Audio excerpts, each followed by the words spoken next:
সুপ্রিয় শিক্ষার্থী ও চাকরিজীবী প্রত্যাশী ভাই বোনেরা, আজ আমি তোমাদের মাঝে উপস্থাপন করব সম্পূরক কোণ সম্পর্কে। তো চলো, সম্পূরক কোণ কাকে বলে? যদি দুইটি কোণের যোগফল দুই সমকোণ অথবা 180 ডিগ্রি হয়, তবে সেই দুই কোণকে একে অপরের সম্পূরক কোণ বলে। মানে দুইটি কোণ যোগ করে যদি 180 ডিগ্রি হয়, তাহলে সেটাই হবে সম্পূরক কোণ। তো কেমন প্রশ্ন আসে দেখো, আমি একটি প্রশ্ন লিখছি, 70 ডিগ্রি কোণের সম্পূরক কোণ কত?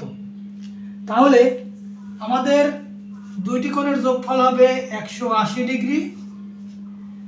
সেখান থেকে প্রশ্নে দেওয়া এই যত ডিগ্রি থাকবে সেটা বিয়োগ যাবে। তাহলে বিয়োগ করলে কত হয়? বিয়োগ করলে হয় 110 ডিগ্রি। তাহলে 70 ডিগ্রি কোণের সম্পূরক কোণ 110 ডিগ্রি। তাহলে আমরা দেখতে পেলাম যে প্রশ্নে যে কোণটা দেওয়া থাকবে 180 ডিগ্রি থেকে সেই কোণটা বাদ দেওয়ার পরে যেটা থাকবে সেটাই হবে ওই কোণের সম্পূরক কোণ। আশা করি উত্তর পেয়েছো। ধন্যবাদ।